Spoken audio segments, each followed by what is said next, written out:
And welcome back, intrepid travelers, to a preview of Children of Morta. Now, I feel pretty safe in saying that Children of Morta is going to be one of the best indie games in the coming year. I was intrigued by the pixel art they were showing off from early in the year, as well as design and animations around the combat, so I decided to throw a few dollars at the old Kickstarter and thus have been treated to a little early access before its eventual release in the new year. What I have seen so far has absolutely amazed me. The sheer intricate and detailed nature of the backdrops is truly astounding. Lush backdrops that slide behind the foreground and the character, beautiful and mysterious places that set the mood for your adventures. The environment you play around and interact with is just as breathtaking as well, conjuring images of mysterious lost civilizations and the corruption of evil that is taking over this land. It is an overall aesthetic that invites you to embrace the beauty while you wonder and contemplate the world around you. Perhaps my only complaint with the visual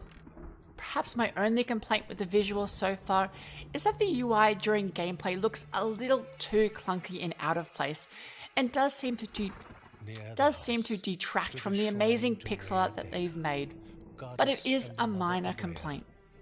Now, I could compare it to other well-known and rightfully awarded indie titles like Hyperlight Drifter, but these are hard to compare as they show a design intent that is opposed in many ways. Hyperlight Drifter was influenced by a minimalistic and sheer future, whilst this is like adventuring into a forgotten past. It embraces a design that feels more earthy and rich. It feels just a little bit more vibrant and alive because of that. It is really quite hard to get across the richness of this pixel-based tapestry they've created as well. Even the narrative direction is there to embrace and highlight the beauty of this environment, whilst also unraveling the many stories within this land. The camera moves ever so slightly, and a soft narration begins as it shows you an element of the background, a rocky tapestry, and even during these random events you may come across in the dungeon that continue the story of corruption and its effect on the world. It's also incredible just how effortlessly Children of Morta is able to intertwine its story and narrative through gameplay, which is rather rare for roguelikes that are often hindered by their transient nature.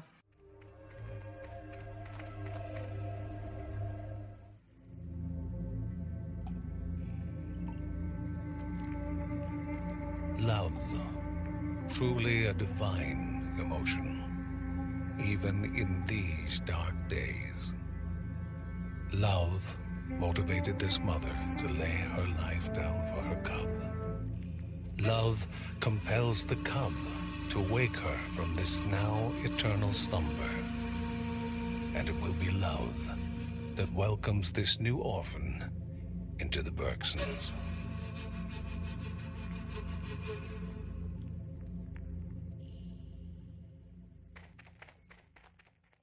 Now, Children of Morta isn't just a pretty screenshot either, and boasts some really quite refined and fluid action combat, guided by what appears to be rather satisfying roguelike mechanics. You have several characters to play around with, some that you start with and others to unlock, that each have their own style of play around a particular weapon set. As you play more with each, you gain experience, levels, and are able to unlock new skills and passives, as well as upgrade the ones you have. There is even a minimal amount of crafting done through found and unlocked items that provide some decent ongoing buffs as well. It's a design that is rather simple, with only a few options, but adds that depth to your character build and a decent sense of progression for your efforts through the dungeons.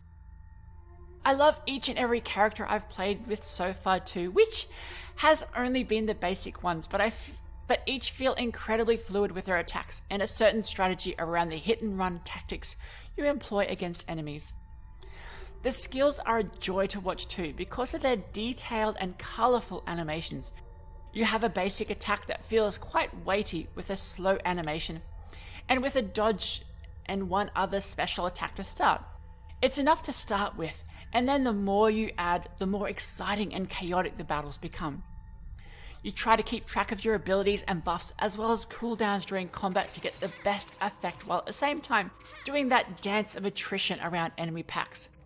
It's a constant battle of when and what to use, how to move, and being aware of your surroundings. It's rather difficult too, with enemies hitting for a decent amount and your characters only having a rather small health pool. You need to watch enemies and dodge incoming attacks, and then counter with your own. But it isn't as simple as it sounds when you're often facing larger packs. There is a decent range of enemies in just the one area I've been in so far too, that each require a change of tactics depending on what you're doing and what's around them. There are charged up enemies as well with their own special abilities and buffs that provide a decent challenge, and then within these dungeons are certain challenge rooms to find and beat that throw harder waves of enemies at you till completion.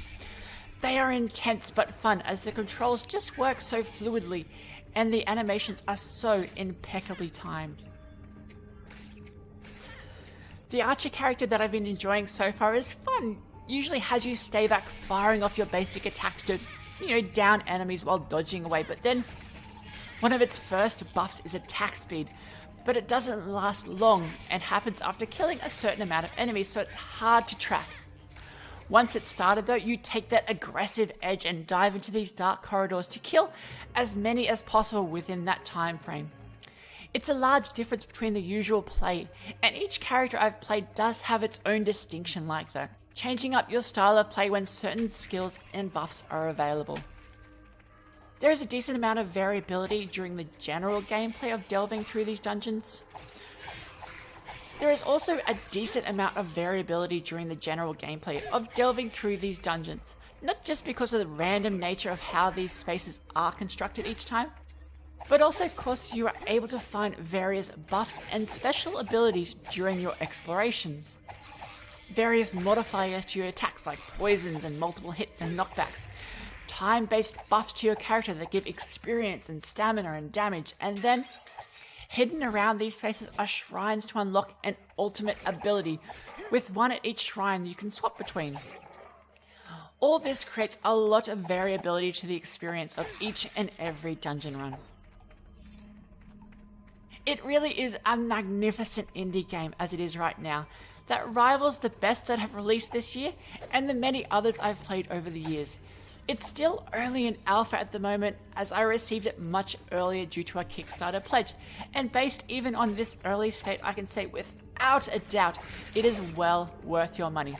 It's beautiful, enchanting, and absolutely exhilarating. Thanks everybody, and I will see you next time. And we might have some more Children of Morta content going forward, just, a couple runs through the dungeon now and then with each character that I unlock. Thanks, see you again. The mother of beasts, an Idea, a goddess of anguish and her guardian, stone made living.